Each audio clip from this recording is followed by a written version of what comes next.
My name is Joel Pitkowsky, and I'm the Rabbi at Congregation Beth Israel in Worcester, Massachusetts. Thank you for joining me for this podcast. Rabbi Abraham Joshua Heschel, of blessed memory, wrote in his beautiful book, The Sabbath, that Judaism was a religion that favored the idea of holiness in time as opposed to holiness in space. Ancient Judaism did understand holiness in space, represented by the existence and the veneration of the two holy temples in Jerusalem. But at least according to Heschel, that wasn't really what Judaism was about.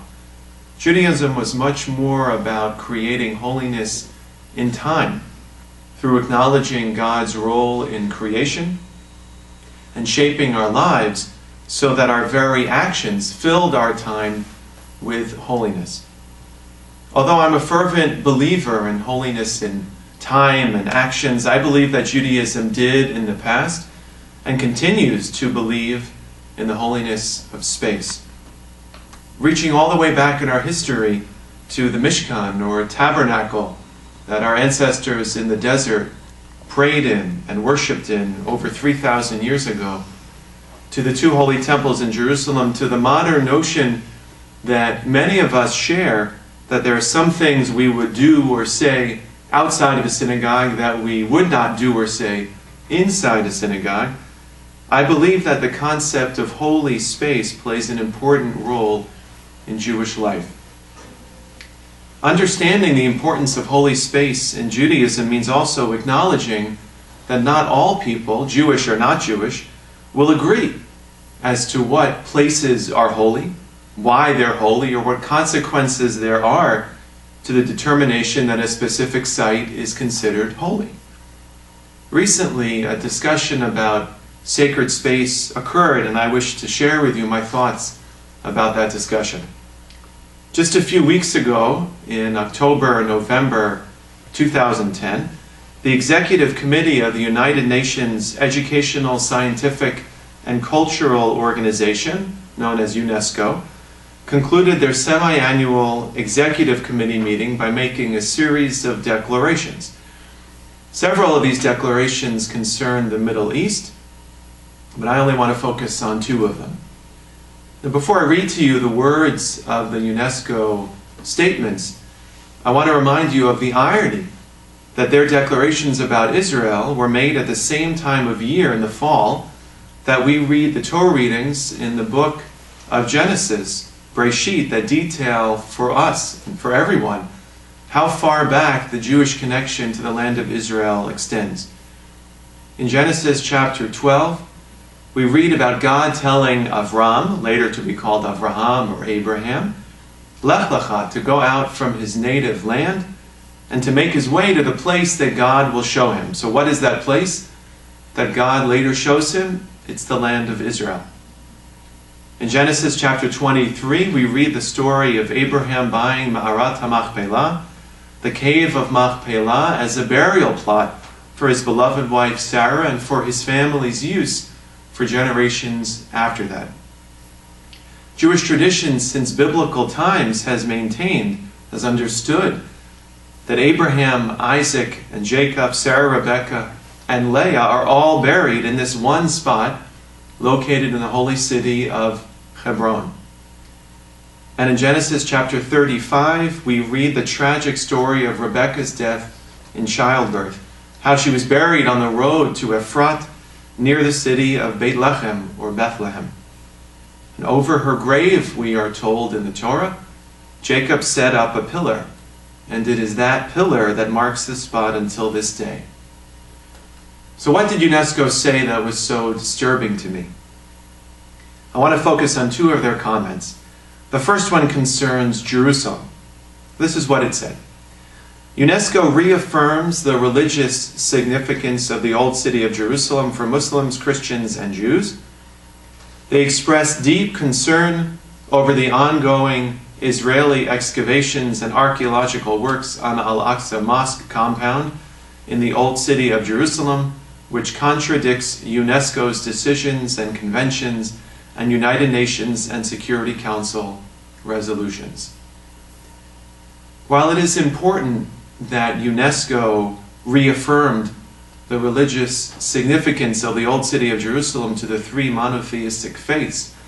The only concern that was expressed was about an Israeli archaeological dig near Al-Aqsa Mosque. I must admit I couldn't find any information about this dig, but I know from previous archaeological digs that Israel gives a tremendous amount of authority to the Muslim religious authority over that area, over Al-Aqsa Mosque, called a Waqf. And I find it very hard to believe that Israel would be doing any digging, any activity that would actually damage or offend anyone on or near Al-Aqsa Mosque. Furthermore, I find it disturbing that UNESCO did not mention the words Temple Mount or Western Wall, the two holy Jewish sites in the same geographic area. It's almost as if UNESCO does not want to admit that these same sites are holy to more than one religion. I also find it strange that UNESCO did not comment at all or seem concerned these past several years with the destructive digging that went on underneath the Temple Mount. The Waqf, the Muslim religious authority, decided to expand its space for Friday prayers, and in doing so, dug up tons of dirt, thereby disturbing thousands of years of archaeological relics. The Waqf had all of this dirt literally put into a garbage dump, which is where teams of Israeli archaeologists went to dig through the rubble to try and find anything of historical value. I don't remember any UNESCO protest about that activity. I don't remember the world in an uproar about that. I understand that within the old city of Jerusalem there are competing claims of ownership, of sanctity.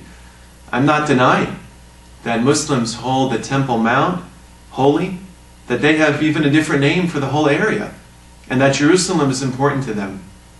All I ask is that they in turn do not deny Judaism's names for those holy sites and our claim to Jerusalem.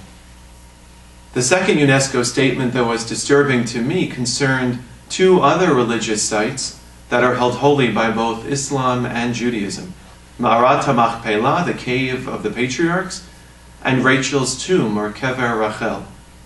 About these sites, UNESCO said the following: the board reaffirmed that the two sites are an integral part of the occupied Palestinian territories, and that any unilateral action by the Israeli authorities is to be considered a violation of international law, the UNESCO conventions, and the United Nations and Security Council resolutions.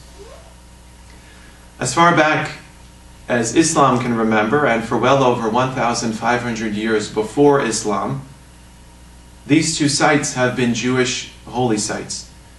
They were recognized as such by Jewish travelers, by Jewish texts, by Islamic travelers and religious leaders over the centuries.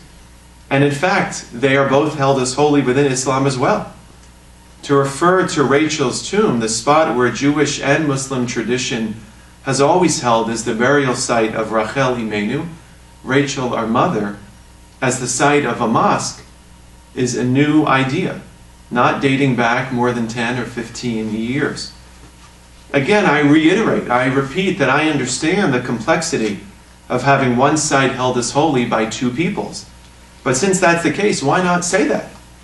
Why does UNESCO only reiterate the Palestinian claim to these sites and not say anything at all about the Jewish claim? Someone could argue that UNESCO was simply stating that the sites are located within the disputed territories captured by Israel during the Six-Day War of 1967, and that the world at large, with a few exceptions, does not recognize that land as Israeli territory. But that might be true. But given the terrible and biased treatment that Israel receives at the UN, if UNESCO truly wanted to only comment on their understanding of the legal definition of territory, of sovereignty, they should have been more specific in their statement. Does UNESCO honestly believe that Israel does not retain control of these holy sites and that Israel will not retain control of these sites in the future? I think that UNESCO's statement, their actions, point to a much larger problem in the world today. I think that UNESCO's actions point to a new kind of warfare that Israel has been engaged in for some time, a war that is so different from more traditional kinds of war that many of us do not even know what is going on. Israel's enemies first tried to destroy her with armies fighting on the fields of battle. When they realized that this kind of war could not be won against Israel, they turned to terrorism. While that war is still going on, it has not yet been successful. Israelis are not losing heart. They're not running away from the country in droves. So a new kind of war has started and has been going on for several years. A war that relies on boycotts, divestments, sanctions, and what Professor Alan Dershowitz from Harvard Law School calls lawfare, the use of international human rights agencies and legal structures to single out and punish Israel. And make no mistake about it, this kind of warfare can hurt Israel greatly. And if it succeeds the way many people in this world want it to, it can do more to destroy Israel than any column of tanks or troops was ever able to accomplish. There are many people in the world today who believe that the Arab-Israeli conflict is simple to understand and that only one party is to blame, and that party is Israel. Many people hold that Israel is the worst human rights offender in the world, and that Israel is worthy of being boycotted and isolated in every way possible.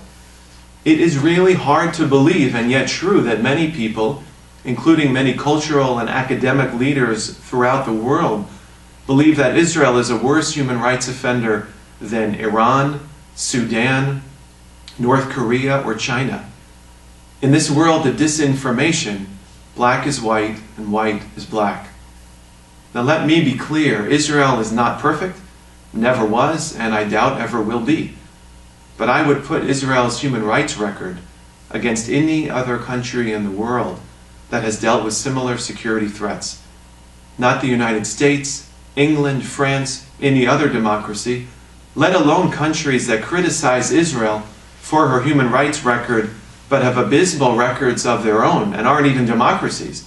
None of them can measure up to Israel's record. I believe that all citizens of Israel, Jewish and not Jewish, deserve to be treated with respect, dignity, and equal justice under the law, fulfilling the words of Israel's Declaration of Independence. I believe that Israel is a Jewish and a democratic state, and that there is no contradiction in the two of those terms coexisting in one country. I sincerely hope that a two-state solution, one Palestinian state and one Jewish state, will one day be possible. And I believe that denying Jewish claims to holy sites in the Holy Land of Israel, or denying our connection to the land completely, are ridiculous attempts to change the historical record. They don't bring peace any closer. In fact, they push prospects for peace farther and farther away. I pray for the day when Jews, Muslims, and Christians will be able to pray at the same holy sites throughout Israel in peace as the brothers and sisters in faith that we are. That day will only come when we acknowledge the power of these sites to each other, and when we understand that true holiness comes from how we treat the stranger and the powerless, from how we feed the hungry and the orphan, not in how much we deny the rights of others to worship God however and wherever they please. Thank you.